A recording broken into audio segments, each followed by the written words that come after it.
वो वस्तु हम अगले जन्म में भी पाना चाहें तो क्या करें?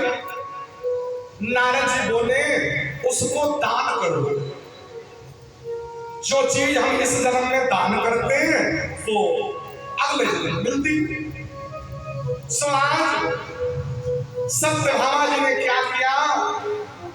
भगवान को ही दान कर दिया।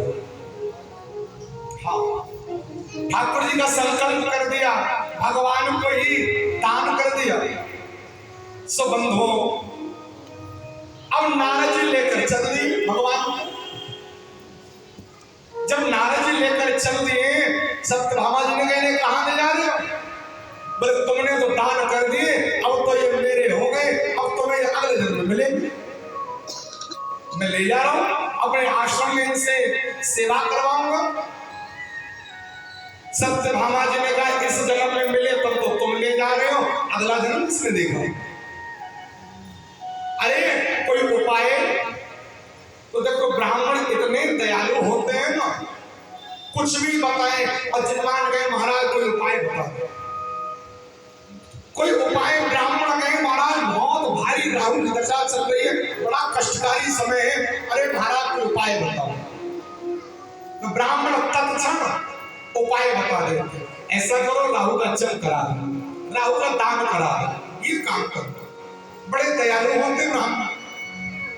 देखो जी, ब्राह्मण को अगर प्रसन्न करना है तो सबसे बढ़िया साधन, बस ब्राह्मण को प्रसन्न करना है तो सबसे बढ़िया साधन, खूब बढ़िया पहले तो भोजन करा दो।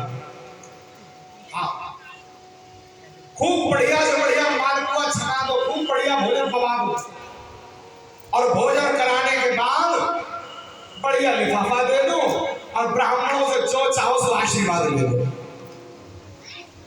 श्री वृंदावन।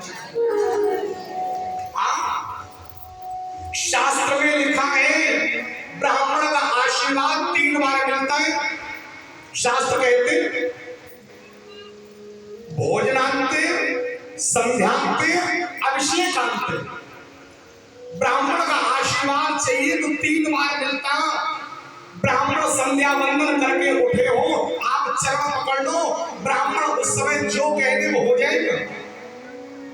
दूसरा, ब्राह्मण कोई पूजा पाठ करके उठे हो, किसी भागवत सुनाकर, कोई जप करके, कोई ऐसा अनुष्ठान आदि करके ब्राह्मण के चरण पकड़ लो, उस समय जिभ्या पर मां शारदा निवास करती है, जो आशीर्वाद दे दे वो फलीभूत हो जाए।